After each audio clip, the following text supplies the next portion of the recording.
Sesim geliyor mu? Fehmi Evet Hocam. geliyor, gayet güzel geliyor. Tamam. Çok teşekkür ediyorum. Öncelikle Sayın Adnan Başkanım. Thank you very much.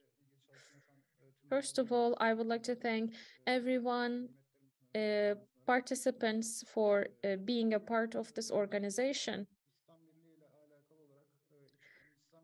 So today, I have a presentation on new security areas in Islamic Union, Internal Security Constitution.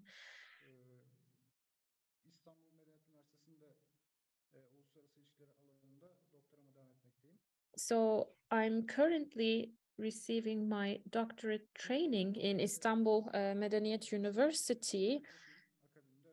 First, let me give you a brief introduction about my presentation. So in today's world, we have a lot of technologies that we need to make use of. That's why countries depend on technologies and innovations. But of course, this comes along with technological and also military weaknesses. But of course, new technologies are still being developed. So in addition to land and sea technologies, we have a variety of other technologies in place, and these are of course open to exploitation, and this actually makes internal security much more complex. So a unity between Islamic countries will definitely require a huge infrastructure. For that reason, it is not possible to only rely on conventional methods. So in addition to offering a certain infrastructure, we definitely need to make use of new technologies, because security weaknesses, vulnerabilities in a certain country will definitely impact the security of others. So a unity to be established among Islamic countries will definitely have to take into consideration new technologies we have in place.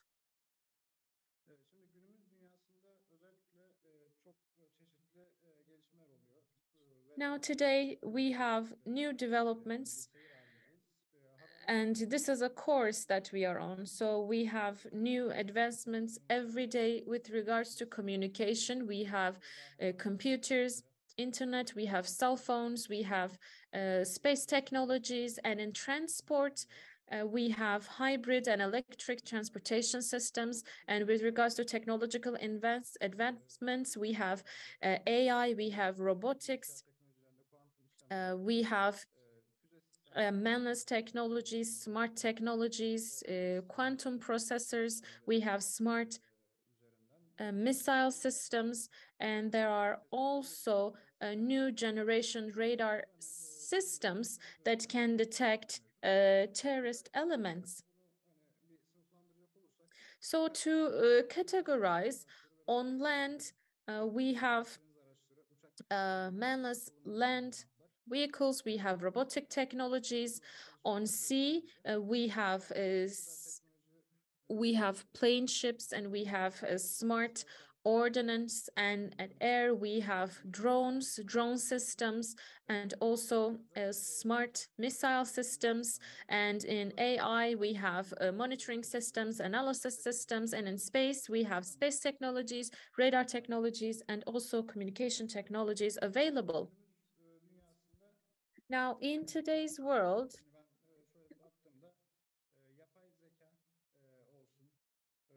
of course, we have AI, we have food, pharmacology. These are some of the new areas included in technologies. And there are quite a lot of advancements in unmanned technologies. So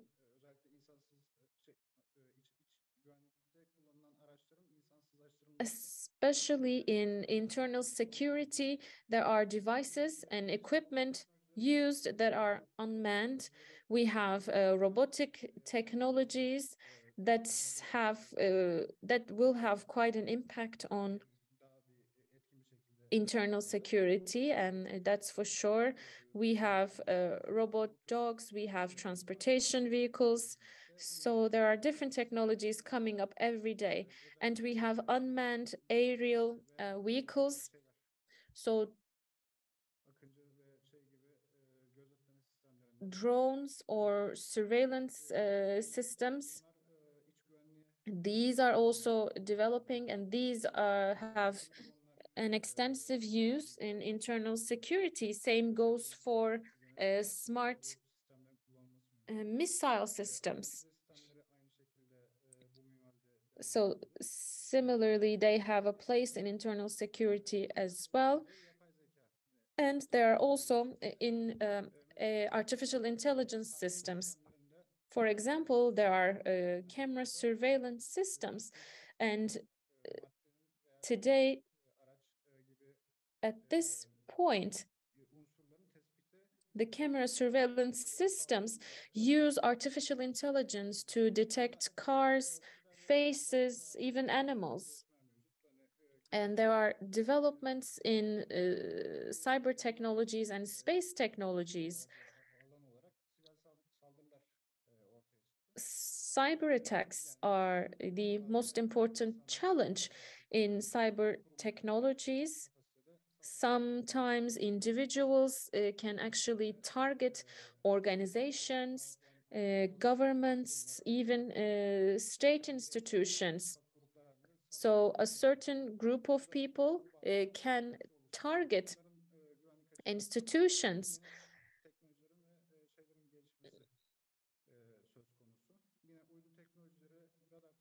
Again, we have space technologies, satellite technologies, radar technologies, and communication technologies. There have been huge progress in these areas as well. So as the technology advances, of course, it gives us, it actually facilitates our life, but it also leads to security vulnerabilities. And it requires a lot of work to actually compensate for these vulnerabilities. So there are activities on the nationalization of seeds, because as you know, sometimes genetically modified seeds are purchased from other countries, and for that reason nationalization activities are very important, and standardization is important, and legal regulations and internal supervision is very important in terms of food. And pharmacology is a newly introduced area in terms of internal security, especially with the COVID-19 pandemic. We further realize the importance of the pharmaceutical industry, the vaccine industry. There have been a lot of discussions whether the virus was a biological weapon or not. So it is important to evaluate this as a security element, and for that, the nationalization of drugs and vaccines are very important. This is not specifically for Turkey. Of course, other countries should also do that, should work to nationalize drugs and vaccines. And of course, standardization and legal regulations are required for the pharmacology industry.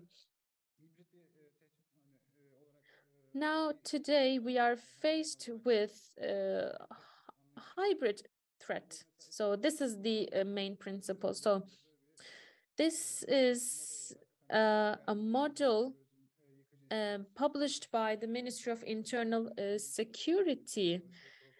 So these are the threats that make up the hybrid threat model. Here, this is the model published by the European Union in 2021 about the hybrid threat model.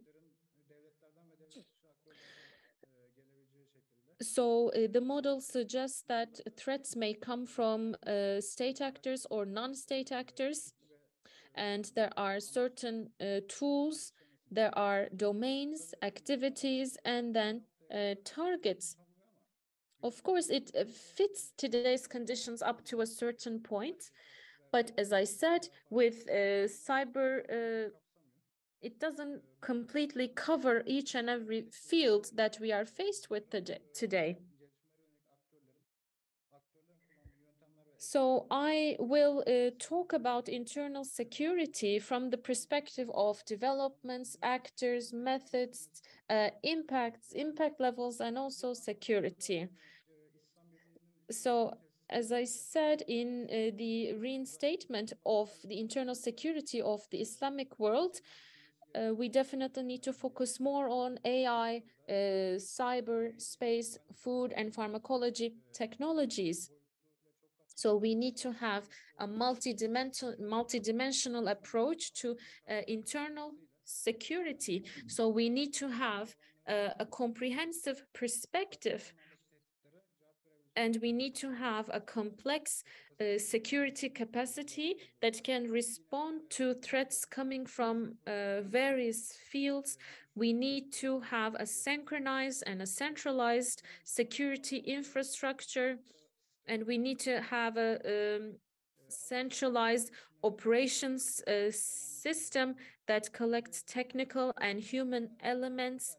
We need to have AI-supported early warning systems, and we need to have constant and central coordination among Islamic countries, and we need to have common legal regulations.